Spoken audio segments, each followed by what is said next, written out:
Good morning, Chavra. Today is the 9th day of Cheshvan. It's a beautiful Friday morning, and Shabbos is coming soon. So we have actually a short shtickle today. We're continuing in Epistle 26, and today's lesson, through dwelling in the depth of halacha, a Torah ruling, we elevate the halacha from the klippos concealing the halacha is from being understood. What does that mean? So we take a halacha, a Torah ruling, and we're pulling it out of whatever outer shell we think it is. Klippa is a shell.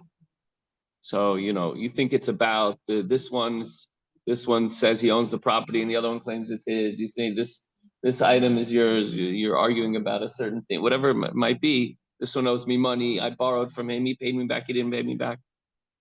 It's all a shell for something spiritual to be revealed and elevated. Okay.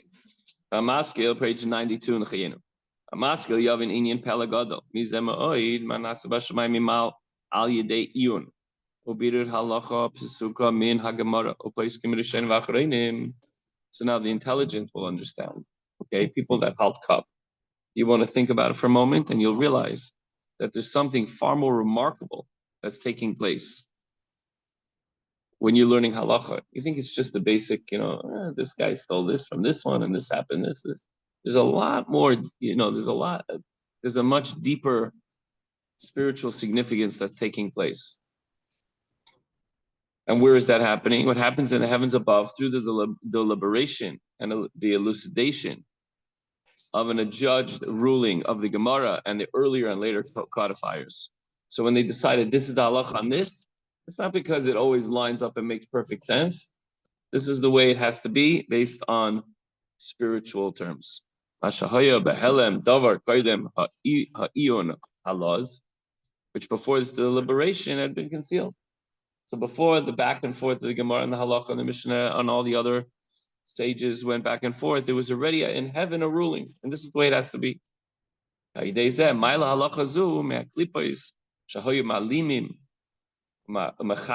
oisa shalahoisa you a cloud oishalahoisa uvenes hetev betamo. For by means of this clarification, once the halacha is decided, this is the way it's going to be. One elevates this ruling from the klippos that were hiding and covered in such a way that was not known to all, or that its reasoning was not understood clearly. Shatam husaid hasvira.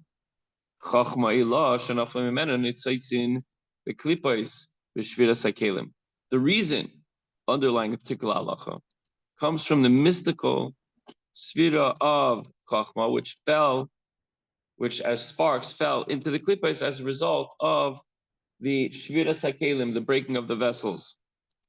Okay, so it's the concept of breaking of the vessels, and the reason underlying a particular halacha comes from the sparks falling in a particular place, and then by deciding this is the way the halacha has to be, we're able to now elevate those sparks.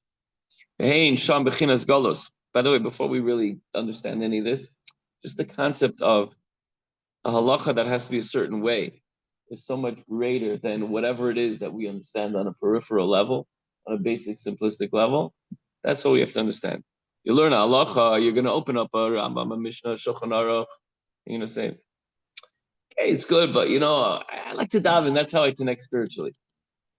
No, you learn a very basic halacha. Okay, so before Pesach, you have to take the candle and you have to search around for the chametz. Like, okay, just get through that quickly because, what's the big deal? Oh, if you find this, if this a drop falls into a pot of meat, whether from milk, is it kosher, not kosher? Okay, move on. There's a spiritual significance that's so powerful that it actually took place well before the discussion and the conclusion in halacha. And it has to do with elevating the world, like unbelievable things. These sparks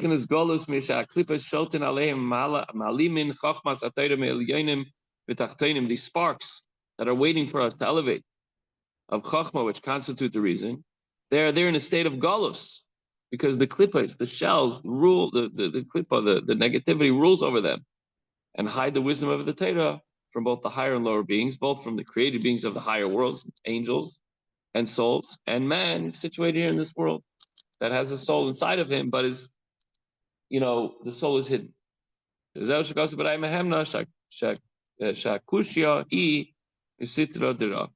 is why it's stated in the Rai Mahemna, the Zayar is quoted in the beginning of this letter, that a problematic query emanates from the side of evil. So why are you asking this shaila? Why don't you just accept what the halacha says? When you're trying to ask the shaila, it already stems from the side of evil because it's struggling with this whole idea of the klippa. It doesn't want to be revealed and it doesn't want to be released, and all these different things are happening, and we have no idea why. But somebody comes to disturb, to disrupt, klutz kasha, whatever it is.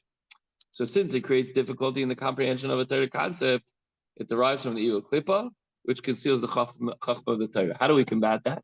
By bringing in the answer, by going through the Torah and understanding it clearly. Once you understand it clearly, we're able to elevate the sparks. But all that was already preconceived in the spiritual realms. All we have to do, our job, is to learn the Torah and know that it's not just, let's just go through the halacha, no big deal, whatever. Yes, no, pure, forbidden, permitted, whatever. No, this is very, very powerful stuff. It has an effect on ourselves, it has an effect on our families, on the entire world, and even the spiritual realms, the sparks that are hidden, that we will have no concept of whether we had an impact or not, but we do have a tremendous impact. So the takeaway is the angels in heaven do not have the power that we have. They therefore calm down and listen to your Torah study. When we're studying Torah, the angels are waiting for that. The sparks are waiting to be released from that exile that they find themselves in, and it can only come about through sitting down and learning halacha, learning the Mishnah, learning the Gemara, learning the Shulchan Aruch, and learning the Tanya. So, Chevra, have a wonderful day and get ready for Shabbos because it's coming real fast, right, Chaim?